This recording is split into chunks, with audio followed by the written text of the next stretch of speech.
안녕하십니까, 뉴스핌 한태봉 전문기자입니다. 오늘은 마이크로소프트 4편 포기했던 웹브라우저 전쟁에 다시 뛰어든 이유라는 주제로 한번 진행을 해보겠습니다. 마이크로소프트는 점유율 95%였던 익스플로러 왜 폭망했을까요?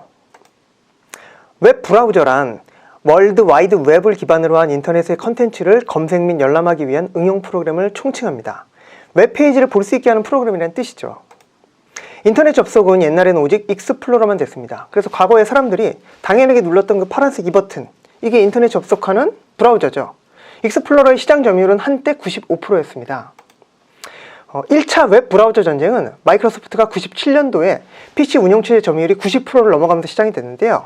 그 당시 마이크로소프트는 이 강력한 운영체제 점유율을 바탕으로 웹 브라우저를 그냥 익스플로러를 끼워 팔기를 한 거죠. 그래서 점유율 95%로 시장을 장악하게 됩니다. 이때 그 마이크로소프트에 밀려서 넷스케이프가 거의 아웃이 되죠. 그래서 1차 웹 브라우저 전쟁은 마이크로소프트의 압승으로 끝나게 됩니다.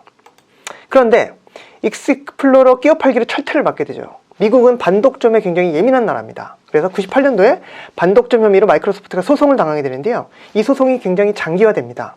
그래서 1심 판결에서는 진짜 놀랍게도 마이크로소프트 회사를 두 개를 쪼개라는 명령이 내려옵니다. 마이크로소프트 입장에서는 굉장히 당황스러운 명령이었죠. 항소심에서 회사 분할 명령은 가까스로 기각이 되는데요.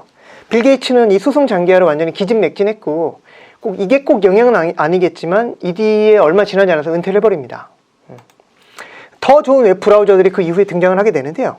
2004년에는 파이어폭스 웹 브라우저가 등장을 했고 2008년에는 크롬 웹 브라우저가 등장하게 됩니다. 그리고 2007년도에 아이폰 딱 출시한 이후에 모바일 웹 브라우저들이 굉장히 이제 활성화가 되는데요. 이 시점부터 익스플로러의 인기가 추락하게 됩니다. 그래서 2차 웹 브라우저 전쟁이 다시 시작이 되는데요. 마이크로소프트는 익스플로러로는 도저히 이제 기술적으로 저기 해결이 안 되기 때문에 새로운 웹 브라우저인 엣지를 2015년에 내놓게 됩니다. 하지만 엣지는 공개 초기에 느린 속도, 잦은 오류로 많은 에러가 발생하면서 굉장히 이제 인기가 좋지 않았죠. 대신에 구글 크롬은 가볍고 빠르고 악성 코드 방어도 잘 됐기 때문에 굉장히 좀 인기가 많았고 특히 번역 능력도 우수해서 크롬이 빠르게 시장을 장악하게 됩니다. 그래서 결론적으로 2차 웹브라우저 전쟁은 크롬의 승리를 끝나게 되고요. 크롬은 데스크탑 PC 기준으로 한때 점유율 70%를 차지하기도 합니다. 하지만 모바일 웹 브라우저 점유율은 크롬 점유율이 그렇게 높진 않고 한 40% 정도. 한국에서는 삼성 인터넷, 그 다음에 미국에서는 애플 사파리, 이런 것들도 일정 부분 점유율을 나눠 가지고 있습니다. 근데 도대체 웹 브라우저는 왜 중요한 걸까요? 일반인들은 사실 웹 브라우저 크게 관심이 없죠. 인터넷 사용 방식이 표준이 바로 웹이기 때문에 그런 건데요.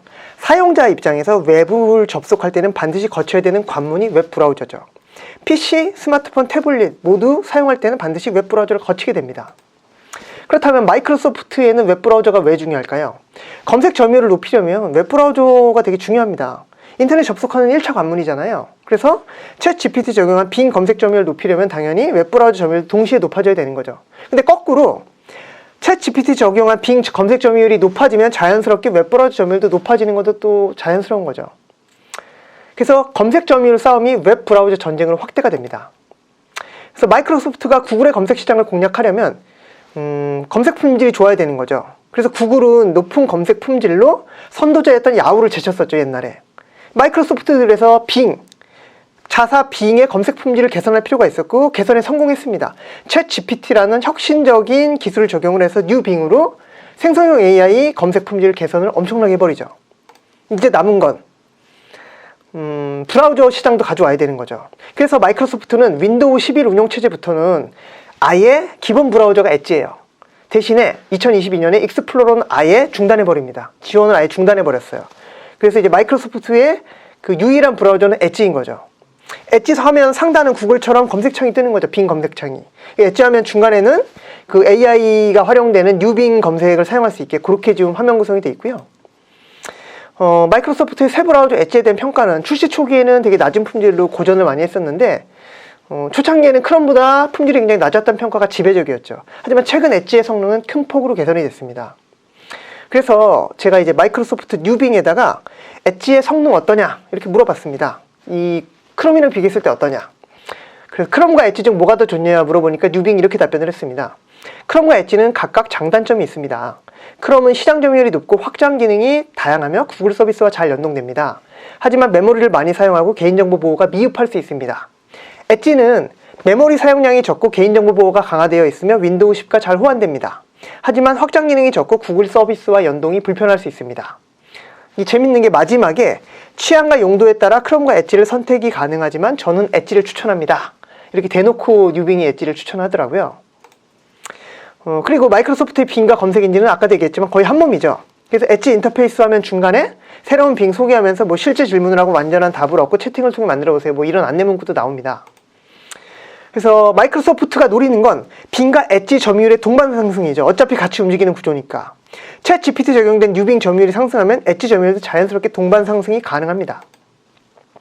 브라우저는 이제 소비자 입장에서도 중요하죠. 과거와 달리 과거에는 그냥 웹에 접속하는 역할이었다면 지금은 사용자가, 소비자가 고유 환경을 설정을 할 수 있기 때문에 뭐 비밀번호를 기록하거나 여러 가지로 활용성이 굉장히 높아졌습니다. 브라우저가.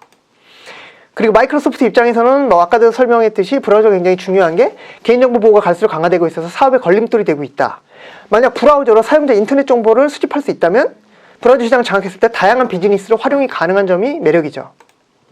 결론적으로 검색 엔진 시장에서 누가 승리할지는 아직 알 수 없습니다. 구글 검색 엔진인 그 바드가 나와봐야 예측이 가능한데요.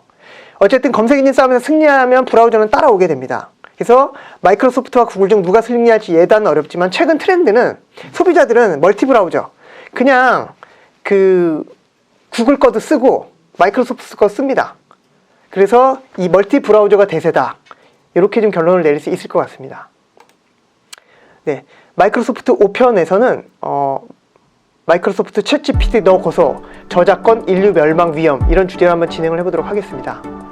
투자에 대한 최종 판단과 결과에 대한 책임은 투자자 본인에게 있습니다. 감사합니다. 종합 뉴스통신사 뉴스핌 20년. 이제는 성년으로 성장했습니다.